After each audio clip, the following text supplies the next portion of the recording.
Hey there and welcome back to Mass Effect 2. My name is Pete and today we complete the aftermath of our first encounter with the Collectors on Horizon. In the last episode we were more or less successful in defending the human colony against a Collector attack, but while we were able to drive the Collectors off, they still took a sizable number of colonists with them. Our mission on Horizon also completed the game's first act, so now in Act 2 we once again have plenty of adventures to choose from. In this episode we will, among a few other things, collect a few more loyalty missions, but first of all we'll do some research. On Horizon we collected several research upgrades, and we can find the first in the armor section, where we can now research a bioamp upgrade to increase our squad's biotic damage by 10%. That is of course not all. The next two upgrades can be found in the prototype section, where we now also have the option to retrain Shepard, meaning that for the price of 2,500 element 0, we can reallocate any talent points we have spent so far. With the advanced training project we can also give him one bonus power, however those are received only from loyal squad members, so at this point it's a bit too early for that. Instead we'll go with the heavy skin weave for a nice 20% health bonus, a very straightforward but nonetheless a very useful upgrade. And with that upgrade researched, we now also have access to the heavy bone weave, another cybernetic upgrade that allows Shepard to take 50% less damage from melee attacks. Now admittedly those have not been a big issue so far, but the number of husks we'll be facing will only increase as time passes, and this upgrade gives us a bit more protection against their deadly close-range attacks. And that's it for the research part of this episode. Up next we'll have a quick chat with Kelly Chambers. I saw the reports on Horizon, Commander. What you did was amazing. The report mentioned that Caden Alenko was there. How did that go? Now, despite what it looks like, there are no morality points to be had here, so I think we'll actually go with the slightly more sentimental option. After all, among other things, Kelly's job is to keep tabs on the crew's mental health, and honestly the meeting with Caden was a bit disappointing, and I think even after 2 years Shepard would have liked the opportunity to once again work side by side. We've been through a lot. I wish we could have had more time together. I understand. Anyway, how may I help you, Commander? Now, with the mission on Horizon, we have also passed a major plot point in the game's storyline, and that unlocks a few new interesting conversations that Kelly can now tell us about. Is there anything I should know? You have unread messages at your private terminal. Operative Lawson would like to see you at her station on the crew deck. Operative Taylor would like to see you over in the armory. Anything else, Commander? Right, so we have new messages and both Miranda and Jacob want to talk, so I'd say let's not waste any time and get moving. That'll be all. I'll be here if you need anything. Commander, you've received a new message at your private terminal. Right, so Kelly's making extra sure we have a look at our messages, so let's do that immediately. The first message here comes from an unknown sender and has no title, but it is quickly revealed to be from one of the former inmates of the prison ship Purgatory, who has apparently escaped while we were trying to recruit Jack. And the tone of the message makes it very clear that this is not good news, as Billy here lets us know that he's also planning to come after us, because apparently amidst all the chaos we took a shot at him. However, this is nothing to worry about. We will unfortunately never see Billy again in this game, so let's continue with message number 2. This one comes from Robin Reeve, a colonist from Horizon, who asks us to find his son and brother, who have both apparently been abducted by the Collectors. The message also says that neither the Alliance nor the Council are doing anything about the attacks, but honestly, after the events of Mass Effect 1, that should be nothing new to us. And that's the second message dealt with as well. We will see whether or not we'll find any of the abductees. For now though, we can make our way towards the cockpit.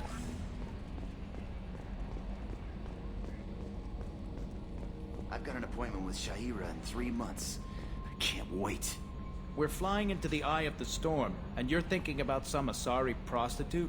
Hey, watch it. It's not like that at all. She's... You won't understand unless you meet her. Well, we have met her before and it was quite the experience, so I can definitely understand how Matthews here is looking forward to it. However, until then, it might be a tough journey. Hey, Commander. It's, pretty crazy the people you can run into out here, huh? I mean, it was probably a setup or something, but it was still good to see Caden, Staff Commander Alenko, wasn't it? Once again, we can review the encounter as we see fit without any morality implications, and I think it's best to stay positive here. After all, there is still some hope that Caden sees the bigger picture. He moved on. I can't blame him. He was frontline with you against a Reaper, and I'm the one who gets roped back into saving the galaxy? Did someone switch our files? You're the force that pulls it all together, Joker. Yeah, it sucks, I'll give you that. And that's already all we came for, so let's leave again. That's it for now. See you, Commander. Alright, now Kelly just informed us that both Miranda and Jacob want to speak to us, and well, Jacob is conveniently located in the armory on this deck, so let's visit him first and see what he has to say.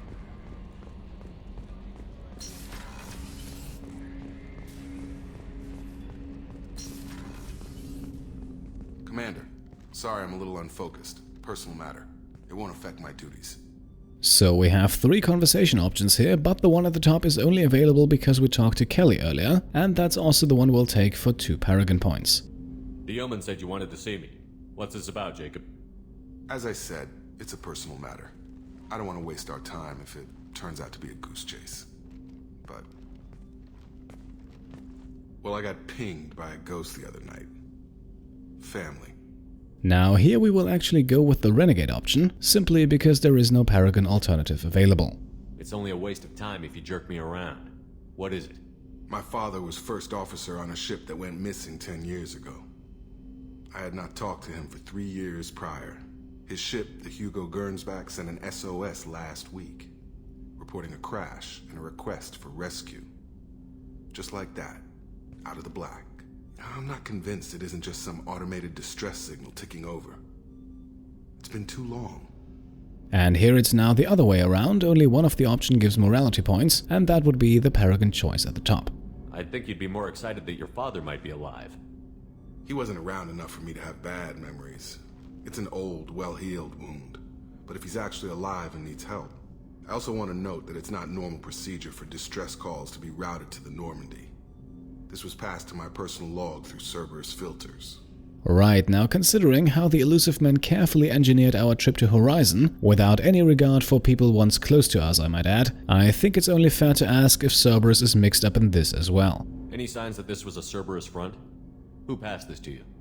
I doubt the Elusive Man would let a direct operation stake hold this long. If there's a link, it's probably just about money. Cerberus needs diverse holdings to fund projects like, well, you. And whoever sent this my way covered their tracks. Someone could be fishing for favors, or thought it would get under my skin. Who knows with that bunch? Well, maybe learning about the ship's mission could help clear things up, and it might even give us a hint about a potential Cerberus involvement. Tell me about the Hugo Gernsback and what it was doing. Privately held frigate. I looked over the mission brief when it disappeared. Nothing stood out. Typical research and grab operation. Find an uncharted planet, stake a claim, and establish as large a presence as you can as fast as possible to shut out competitors. Now lastly, we will of course also ask about Jacob's relationship with his father. After all, it sounds like the two had some issues way back, and that might come back to play an important role should we decide to take this mission. You didn't get along with your father? He made no apologies, I'll give him that. You make a mistake, you own up to it, even if you keep making it. Whatever problems we had were a lifetime ago.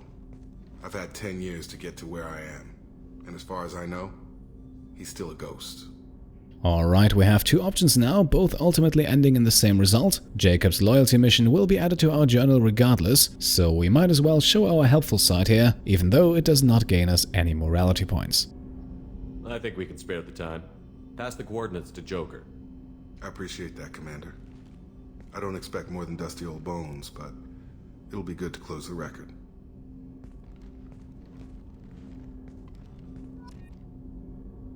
Alright, that is Jacob's loyalty mission unlocked, and we exit the conversation with 2 Renegade and 4 Paragon points. Miranda wants to see you, Commander. However, as Kelly informs us here, Miranda also still wants to see us, and so let's take the elevator to the crew's quarters now. Before we talk to her though, we will first listen in to a potentially troubling conversation. What's wrong? They lost contact with New Canton. Might be the collectors. Did your family get out of there? I don't know. There's no communications yet. I'm sure they're safe. You'll see. Right, that does not sound like good news at all, and unfortunately there is also nothing we can do about it at the moment. So instead, let's pay a quick visit to Kasumi. There you are. Gabby and Ken would make a great couple. I just doubt they'll ever realize it. The Normandy runs so quietly. I'm not used to hearing my footsteps when I walk. One of the girls in navigation thinks she might be pregnant. Even aboard a Cerberus vessel, life finds a way. Come back later. I'm sure I'll have more to talk about. Well, that's at least something a bit more positive here, and that also completes pretty much everything we can do on this deck, apart of course from the one conversation we actually came here for. Shepard, I find myself in the unpleasant position of asking for your help. I don't like discussing personal matters, but this is important. And here we have the first and only morality choice of this conversation, and it is not even much of a choice to be honest, because only the option at the top here actually gives us something, and that would be 2 Paragon points. Miranda, you're one of my crew. Tell me what's on your mind. You remember what I told you about Father? Building a dynasty? There was another reason I went to Cerberus for protection.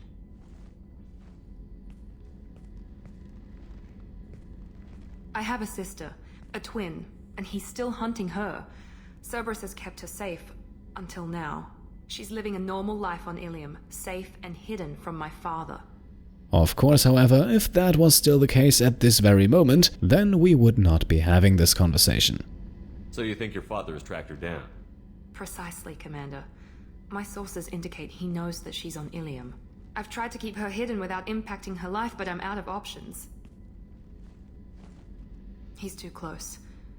I need to relocate my sister's family before it's too late. And accompanied by this very flattering shot, we will now try to learn a bit more about Miranda's sister, because any useful information we can get here might help us come up with a rescue plan. What do you know about your sister? She's my genetic twin. We're identical, but she deserves a normal life and she's going to get it no matter what. And it looks like Miranda has already made up her mind about this, which is certainly not bad, but of course interfering with her sister's life could potentially be very dangerous for both of them, so we can only hope that she has thought this through. Does your sister's family know about this? Are they okay with being relocated? They know nothing. They're completely uninvolved.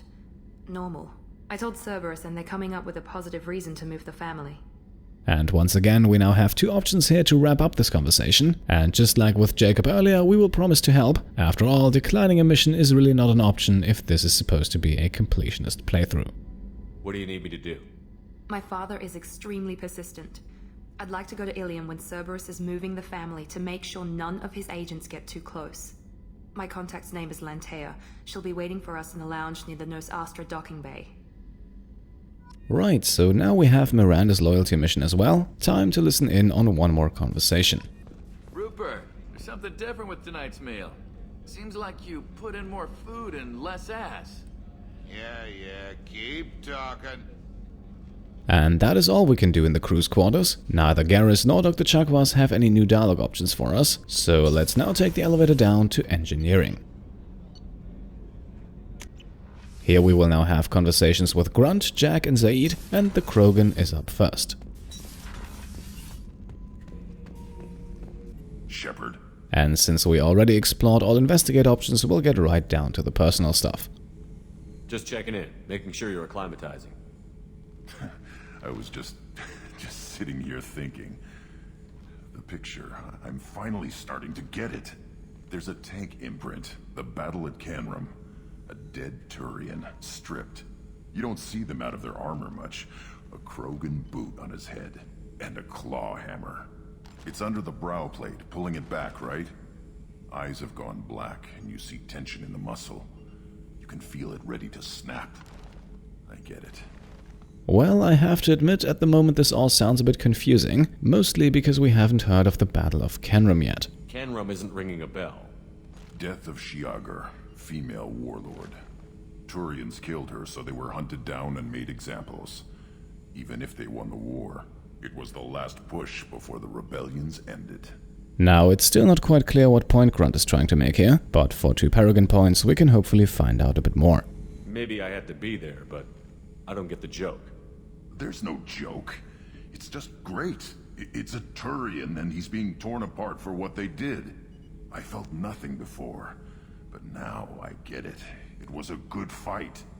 The enemy was destroyed to punish them all and send a message. I get it. I hate Turians. I thought you'd be glad. Well, on one hand, it's probably good that Grunt is developing some sort of Krogan personality. On the other hand, this could certainly cause problems, and not only because we have a Turian on board, so I imagine Shepard would not be too excited to hear this. In the end, 2 of the 3 options here would give us some renegade points, so we will once again go with the Paragon choice at the top. I don't know if I'll be coming down here for these talks anymore. Whatever. Don't have to be friends to fight good enemies. Just thought you'd like to know I'm finding reasons for my own battles. Alright, that's 4 Paragon points earned and another conversation completed. Up next, we now have Jack waiting for us, who we can also now ask a few more personal questions.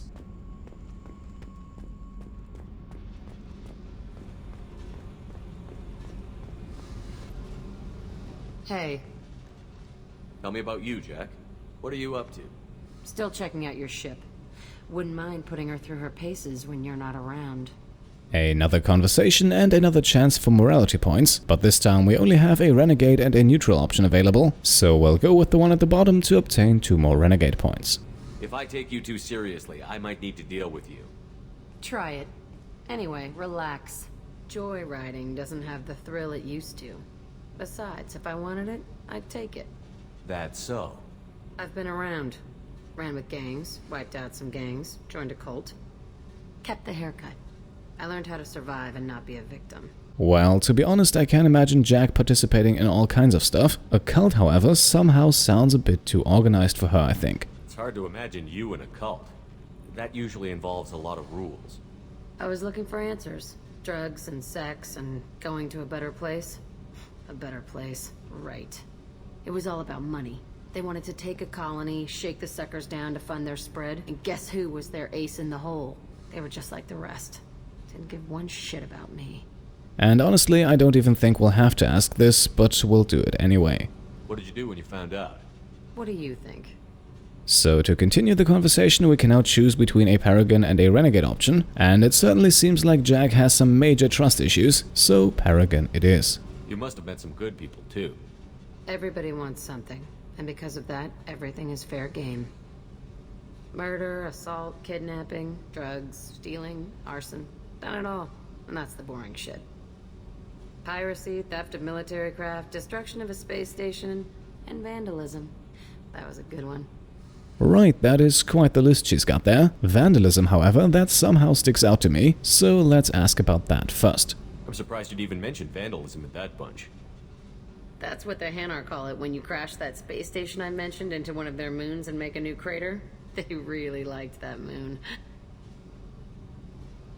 A space station. You're pushing what I can believe. Ain't saying it was easy. Not everything is spur of the moment. Sometimes you gotta work to give people what they deserve. Had some people I hung with for a while.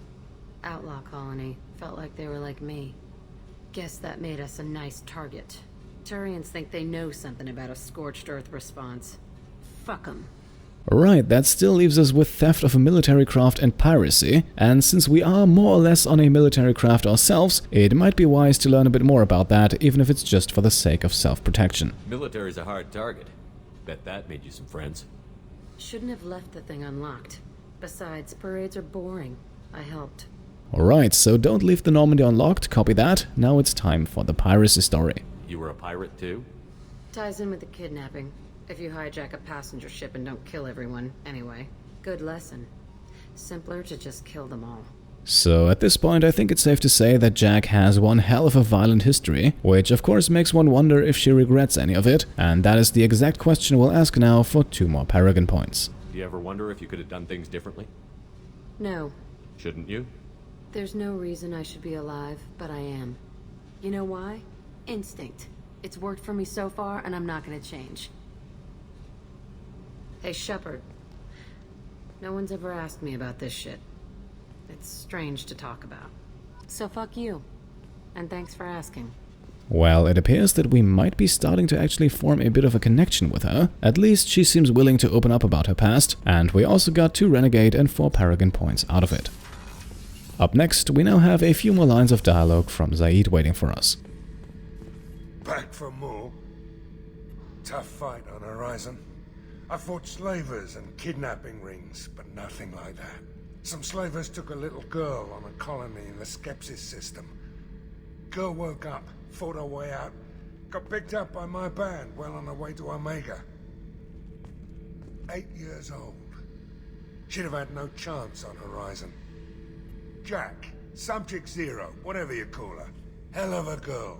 Could have used a destructive little bitch like that 10 years ago when we dropped blind into the Krogan DMZ. Took out a lot of Krogan that day, but we lost way too many men. I should let you go. Talk more later. Alright, and that completes all crew conversations of this episode, and so we can now prepare to continue our journey. Off screen we quickly fed the fish, and now it's time to open up the galaxy map again. No messages for you, Commander. The Normandy is still in orbit around Horizon in the Aira system, and we still have a few unexplored planets here, so let's quickly get to it. First up, we have the high-temperature planet Venture, which is rich in minerals, especially in palladium. It does not have any element 0 though, however, the next planet we'll visit does.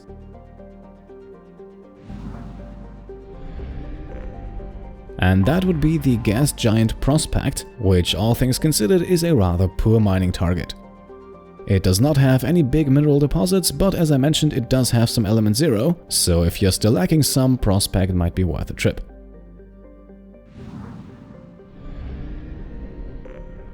And that brings us now to the ice planet Watchman. With only moderate mineral deposits, this is once again not a prime mining candidate. Still, especially iridium can be found in rather large amounts here, so Watchman might be worth stopping by to send out a few probes. And that's all the planets in the system. Time to use the mass relay now, and we will travel to the Crescent Nebula next. As you can see, we have quite a few missions waiting for us there.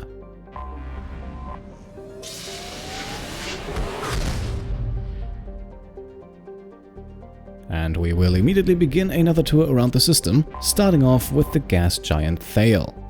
All things considered, I would not recommend mining here. Thale does not have much to offer in terms of minerals, and there are much better targets available elsewhere in the system.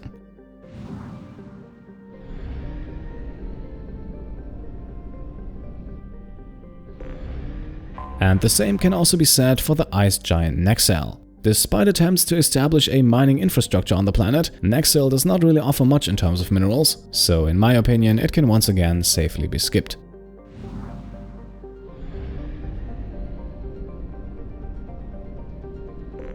And that brings us now to Ponulus, a very hot planet, and for a change also one with rich mineral deposits. You will not find any element 0 here, but high amounts of palladium can be mined, so if you still need some, then feel free to stop by. And once again, a very similar pattern reveals itself on Berigali. The planet is very hot and rich in minerals, especially in palladium, of which up to 15,000 units can be found here. Once again though, no element 0 available.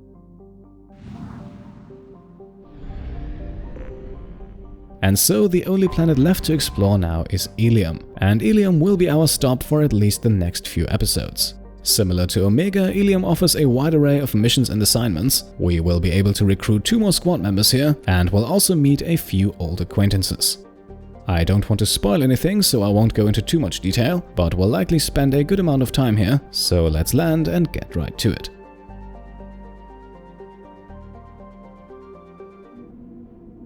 Since her loyalty mission takes place here in Illium, we will take Miranda with us, and because Jack has not seen any action yet whatsoever, she will also come with us to explore a bit.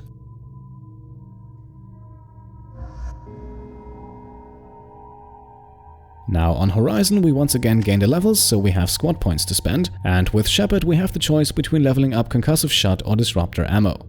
Concussive Shot would receive a small damage bonus, however I think it should not be used as a damaging power in the first place, while even on level 1 it serves perfectly to knock back enemies and instantly kill husks.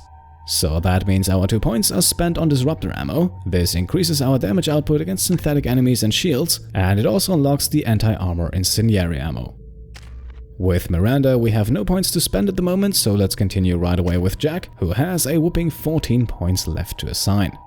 And first of all, as with all of our squad members, we will max out her passive class power, the Subject Zero ability, which will increase her health, weapon damage and power recharge time.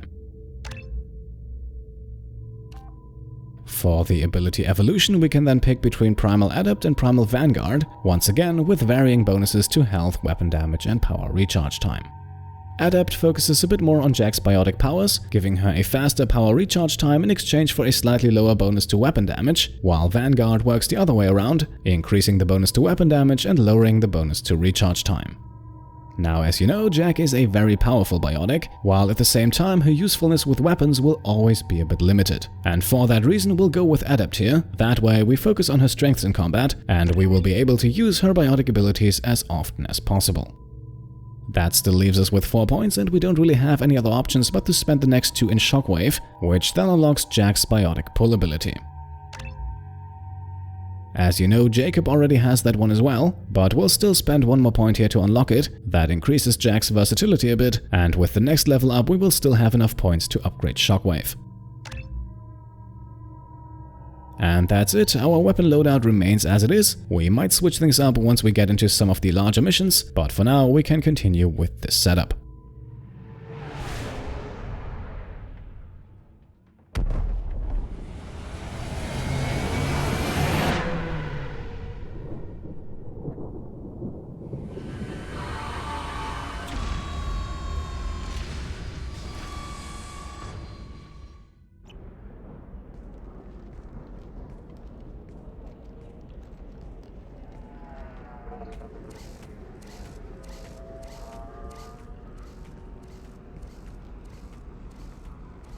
Welcome to Nos Astra, Commander Shepard.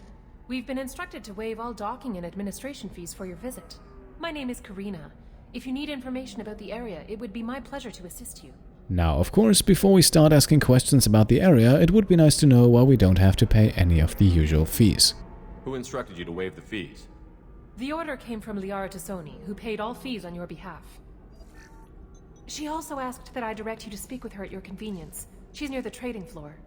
Well, that is certainly a surprise, and another name that we haven't heard in a while, but because Liara was Shepard's love interest in our playthrough of Mass Effect 1, I think he would be more than interested to learn what she's doing here. You said Liara was here? What's she doing? Liara is one of Nos Astra's most respected information brokers. Nos Astra is based upon trade. Information is valuable currency, and Liara has done quite well. As I said, you'll find her near the trading floor. She was looking forward to seeing you. Karina here has mentioned trading several times now, and it might be useful to know if there are any particular goods that are being traded here. You mentioned trading. What gets traded on Illium? Anything you can imagine, Commander. Illium is a wonderful world for those who can afford it. In order to remain competitive as a Terminus systems port, we've relaxed many of the standards you'd find on other Asari worlds. Most drugs are legal, provided they are labeled properly. You can buy almost any weapon or technology. You can even buy indentured servants. I can't believe an Asari world would allow slavery. We try to avoid calling it slavery. All indentured servants on Illium have voluntarily agreed to a term of service. Most choose indentured service as a means to pay off debt or avoid imprisonment.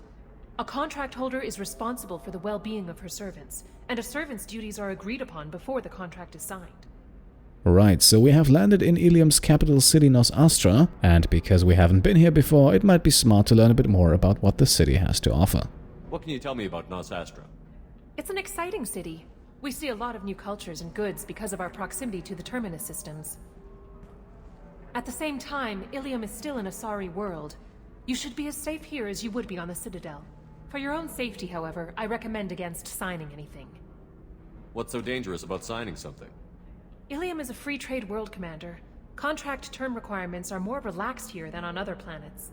It's a small price to pay for keeping our competitive edge in goods from the Terminus systems. Now, of course, we already have a few missions that we want to complete while we're here. Still, there might be more places of interest that we don't want to miss. Do you have any recommendations about what to do on Nos Astra? Our trading center is directly ahead. You'll find restaurants and shops nearby as well. I suggest you browse our shopping kiosks. You can find things on Nos Astra that you can't find anywhere else in the galaxy.